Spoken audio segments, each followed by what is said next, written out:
I am so excited to be with Leslie Talley today, a new to me author and somebody I'm very impressed with as a former teacher. And I'm going to let her tell a little bit about what she does. Leslie, introduce yourself and tell us something exciting about you. Hey, well, good morning. I'm so excited to be here. And I'm not so sure that it's exciting, but I think it's important to know about me ahead of time that I'm a mother and a wife and a mother, and I have two children. I have a 9-year-old daughter, a 7-year-old son.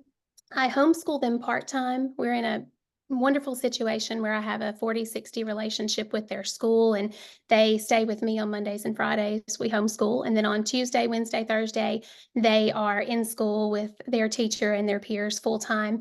And then on the professional side of things, I am a former teacher, and I spent most of my time in the classroom focusing on literacy learning, literacy instruction.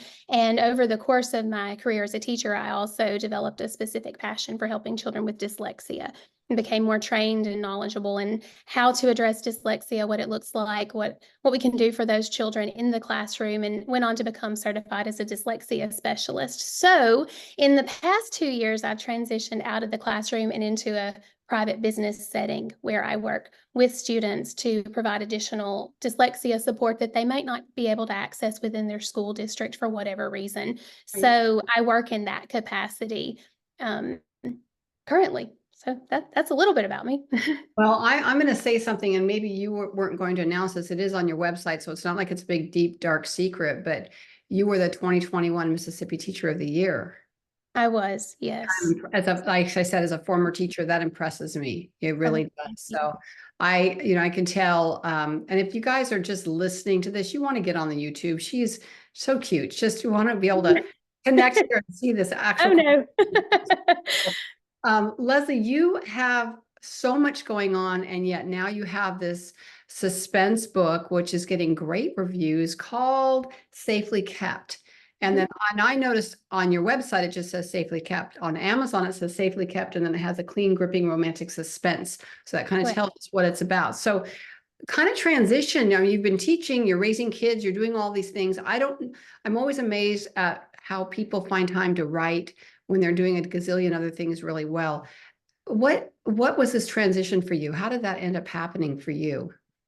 well, I've kind of reached the point in my life where not pursuing writing was harder for me than just sitting down and doing it. It's something that I've wanted to do since I was a child. I have writings from my high school career pathway class we took where I was choosing two paths. I was either going to be a writer or I was going to be a teacher. I wanted to do both.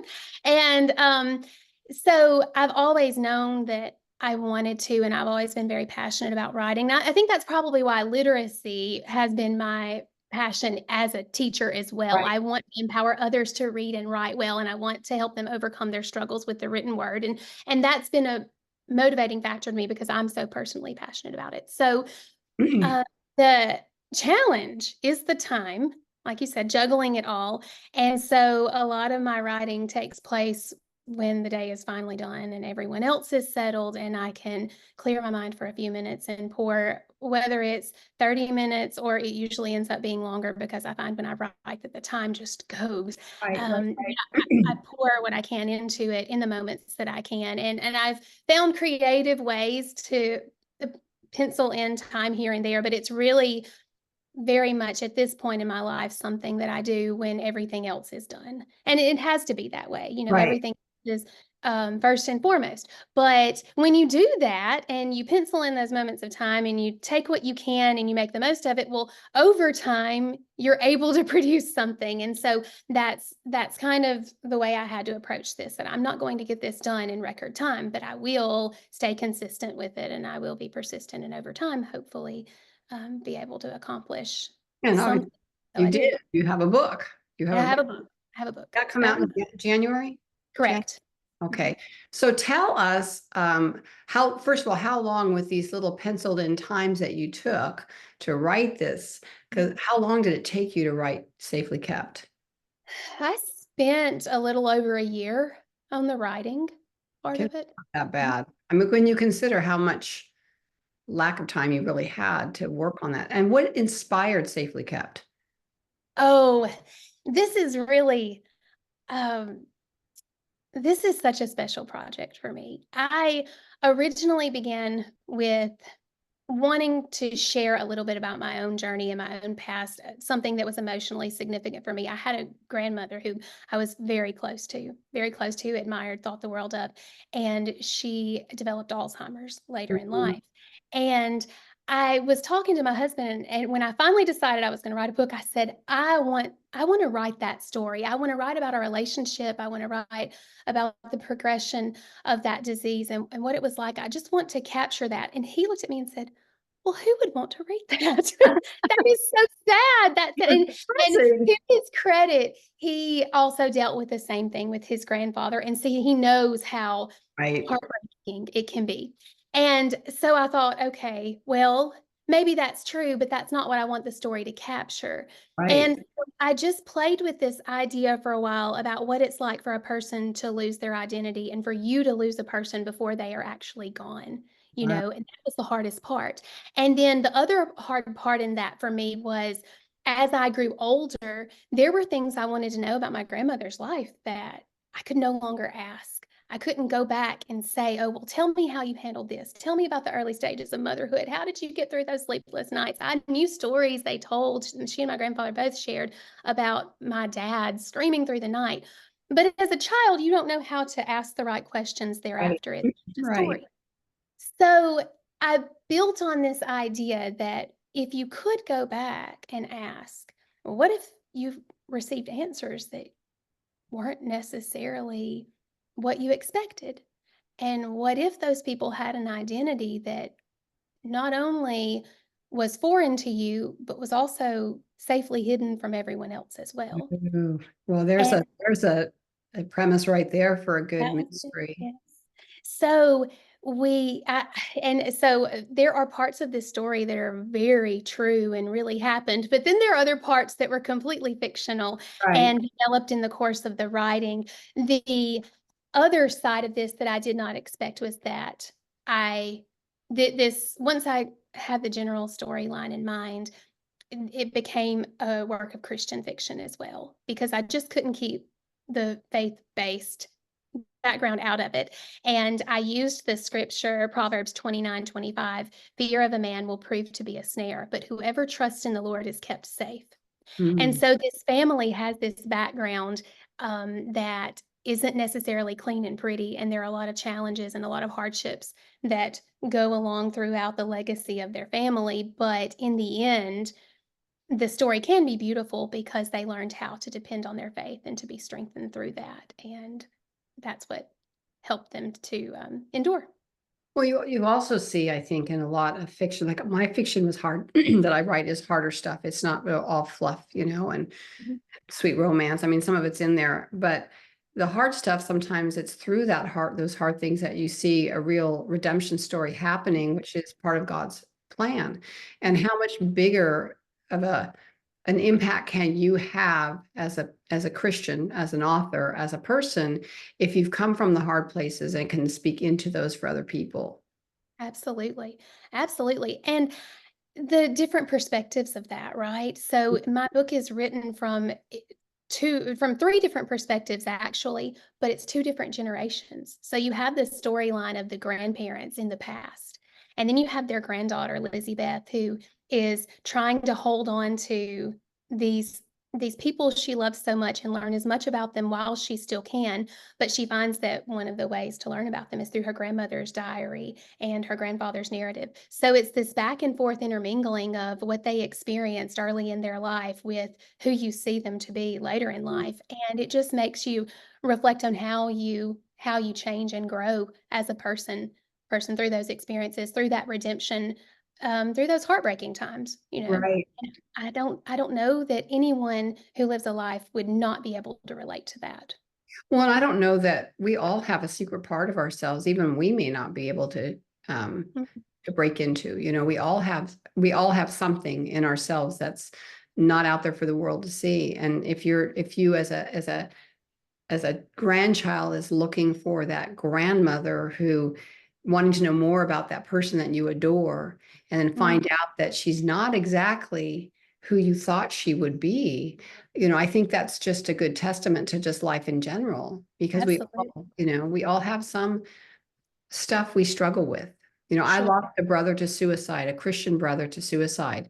And so when I wrote my story about that, it was the first book I wrote. So I had to go back and rewrite because I was so broken and grieving Wow. when I first wrote it, that it took time to step away from that pain and Mm, see God's hand, divine hand in the entire situation, to bring it to a place of hope and a story that actually had some humor and yeah. some lightness to it, so that, you know what I'm saying?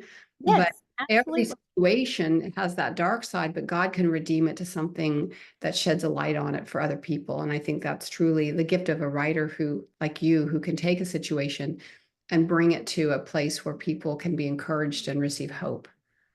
Well, that is my hope for it. I'm strongly hopeful that someone else reads and connects with it, but also looks at it as a little bit of a guiding word, to be able to see something greater than themselves in that storyline.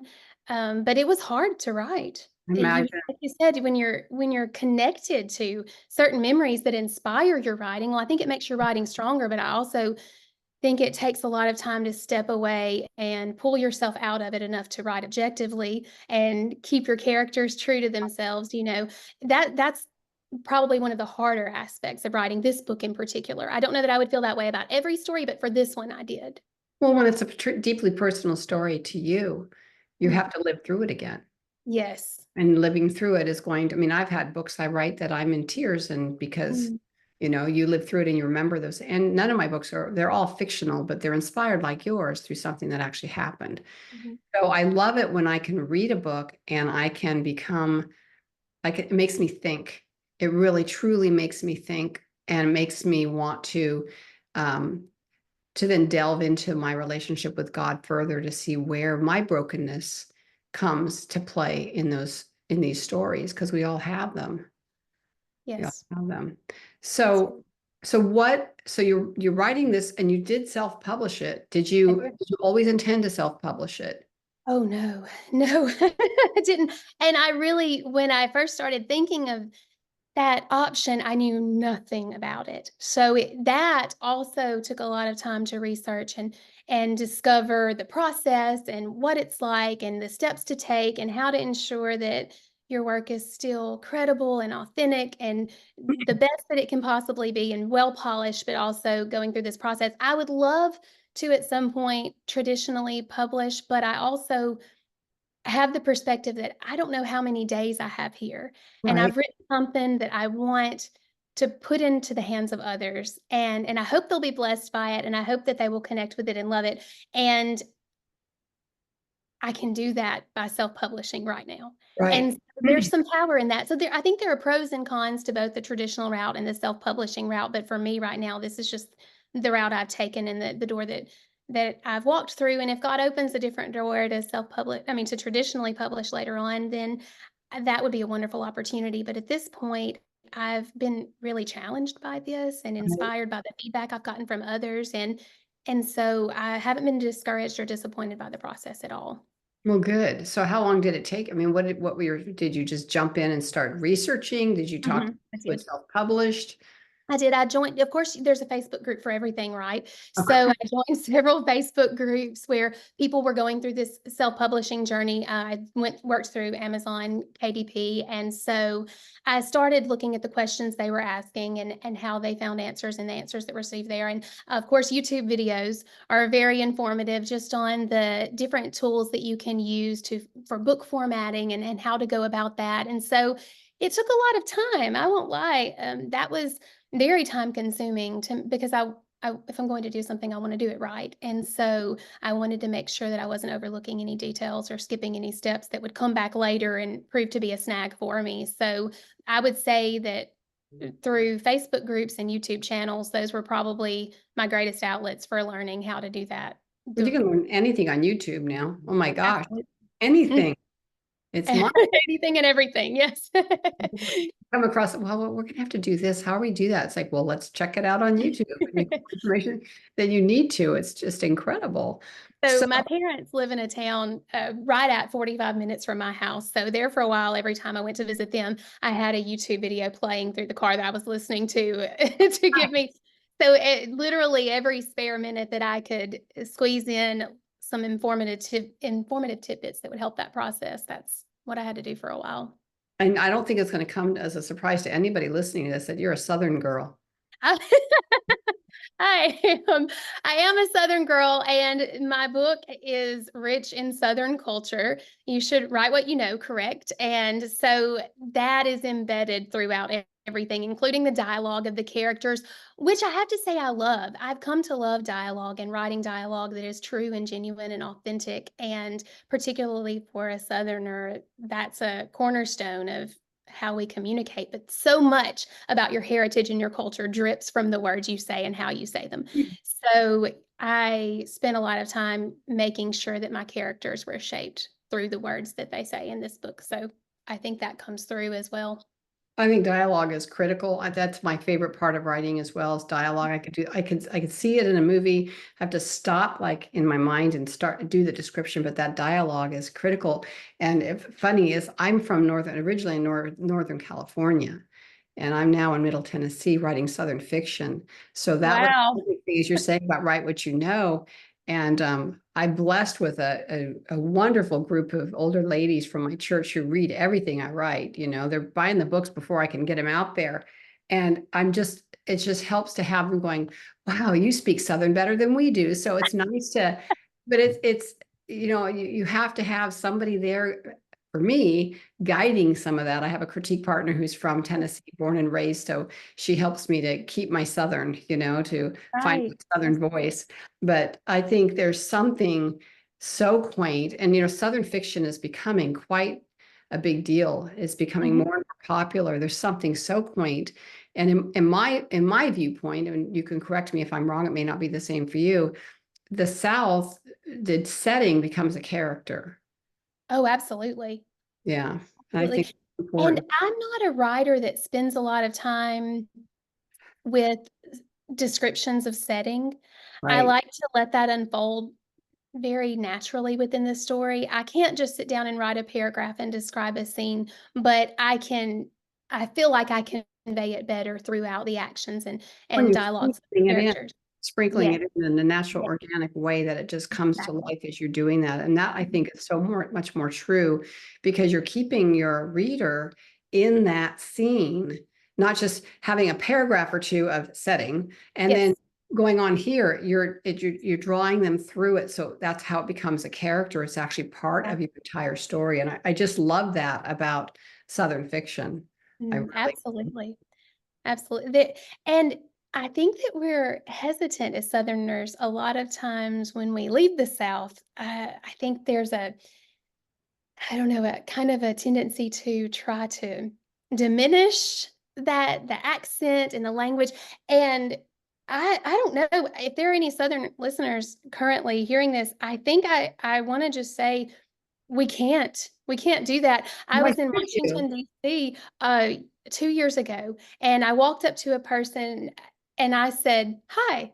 And she looked at me and said, "Oh my goodness, I love your accent. I just love the way Southerners speak." And I thought, "I gave you 1 syllable." You know, 1 syllable. So I realized then there is no hiding this. It is Why would going you to want come to? out. I mean, So, then yeah, you're denying who you are at the very exactly. core.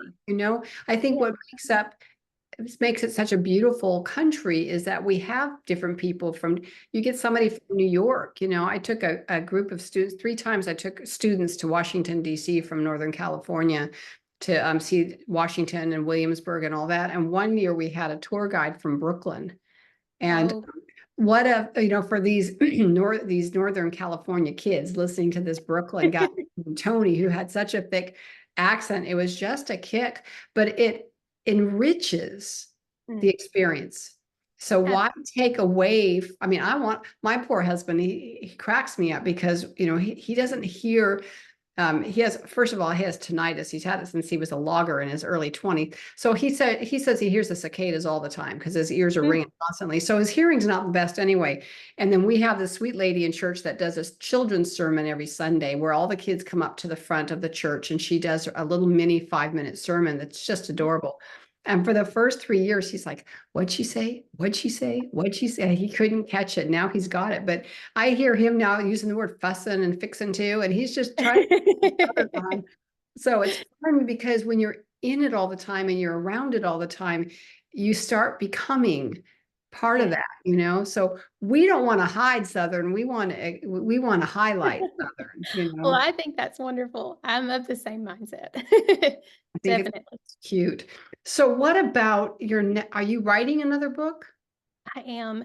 And I didn't immediately plan to. I wrote Safely Kept with an option for at least 2 spinoffs. Oh, yeah, I yeah. left some questions, some things unanswered that if you're reading closely enough and you pay enough attention to the characters, you could think, oh, well, maybe there's another story there. And so I set up the option for me to pursue that, but I honestly wanted to make sure that people enjoyed reading it before I committed. Is that terrible? I wanted some honest Well, feedback. you need to trust the Lord in that there. I do. You're right. You're right. You're absolutely right. Just do Um, you and let God take care of the rest. but yes, I have started a sequel for this, although I think people will be surprised to know which characters I've chosen to elaborate on. And so I have started that. It would probably be wishful thinking to say I'm maybe halfway through a first draft in that sense, but it's hard for me to tell. I don't sit down and write start to finished in a really polished way. I have an outline, but it's really more of a living document where I just store my ideas that I know I want to put into the story, but I really only have a definitive climax in mind, and everything else kind of fleshes itself out as I write. And so when people ask, well, how much have you written? A lot. I don't know. Leaving room for the Holy But I Spirit do to do have a his work. second one in Yeah. progress. Mhm. I said leaving room for the Holy Spirit to do his part. Absolutely. Yeah. How funny. So when I started writing, I did end up after 10 years of writing, I have an agent, and her thing was you keep writing. You write your stories no matter what happens. So before I ever got published, I had 3 books done. Wow. So, which helped me because when Sure. you get a publisher, then they expect you to have all this stuff and you're trying to learn the marketing, you're trying to learn all these other things. So it's very helpful, but I wouldn't slow down and wait. I think God's got a story in there. So have you been to conferences? Do you take crafting classes? Have you read a lot of books? How did you learn the craft of writing? From reading, I Yeah. think. I have certain authors that I love dearly. And well, and I won't even say I have one favorite book or one favorite author. But I suppose I have a style that I like. I guess that's better to say. And so I learn from reading, and then I will, and not at the risk of sounding arrogant, writing comes naturally to me. It's the thing that I love, but it's also the thing that I do feel to an extent that God has gifted me with. And so when I write, I when you're doing something that God leads you to do, it's almost like that's the time when you feel most connected to the person he created you to be. Do you ever get that Yep. sensation? And so I can't say that I've spent as much time studying writing since the college days. I took a lot of creative writing classes then, but at this point in my life, most of the things I study and courses I take are related to dyslexia and the work I'm doing there. And so when it comes to the writing, I I learn a lot from reading, and then the rest, I I just let it flow. So you don't have a critique group that you sit down with and share? I don't. I have certain friends who I trust to be honest, and they're excellent readers, and they will be honest with me and give me feedback, whether I want to hear it in that way or not. And so I send things to them along the way. But I don't have a group of writers I sit down with. And that's one thing, though, that I have realized it would be good for me to have. And so I looked into a couple of outlets locally that I could get involved with in that moving forward, partially for the accountability in it as well. Well, if you were a member of ACFW, I don't know if you are, but if you're American Christian Fiction Mhm. Writers, you can actually get critique groups and critique partners. You can find one-on-one people that are doing it, which is a really huge benefit. And you can do it through Zoom, so you're not having to actually take time to go there. Just Okay. as a thought, Oh, But that's wonderful. what Yes. about an editor? So did you have to hire an editor when you did your story then? I Yeah.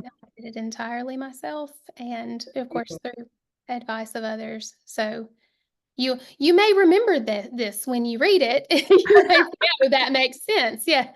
No, I'm sure. I mean, I hear where you're coming from because as somebody who's been writing and dreaming of writing my whole life, I feel like I have that gifting as well. However, it has been proved to be helpful to have the viewpoints of other people sometimes. And like you Yeah. said, you have good friends doing that, and that's what your critique partners are. If they're really good readers, they're going to be able to point that stuff out for you. So you've just kind of like a one woman show here. A little bit. I don't know that it's a well-run show or well-rehearsed or No, well-performed, I'm but yes, sure. one. I'm sure it is. I'm sure it's just going to be fine.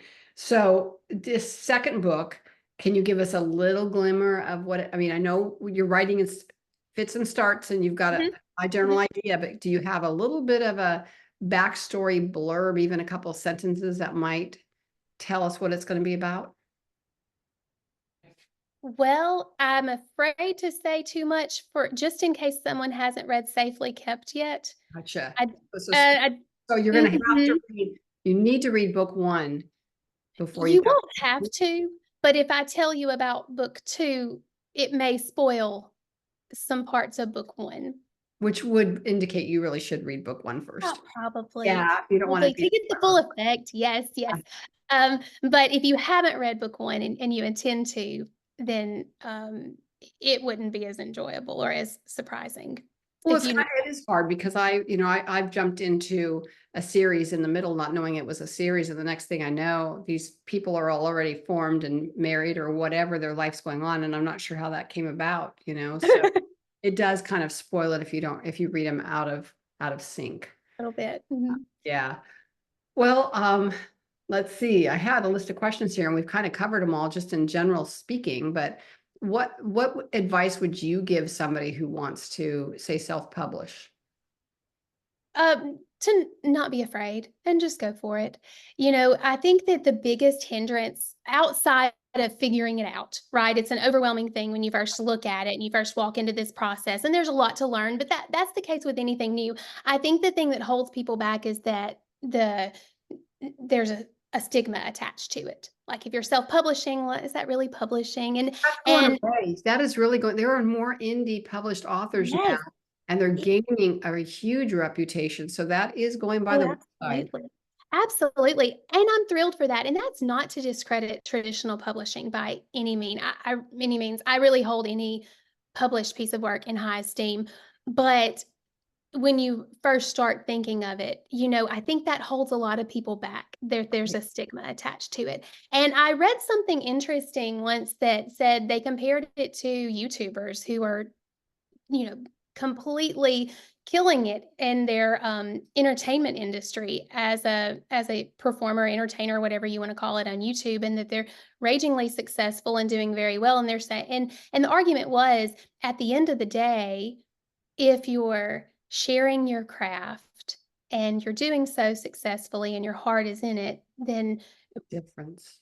it's just a different mode, It is. Yeah, and absolutely. so you have to do what works best for you, and so I struggled with that a little bit at first, I won't lie, but once I stepped in, there's really been no turning back, and like I said, I haven't been discouraged by that aspect of it at all, and so if anyone's considering that, then I would say just Go for it. start learning about the process and trust God, like you said, trust God to direct your work into what it needs to be and to the people that need to read it, and I think it'll all turn out well in the end.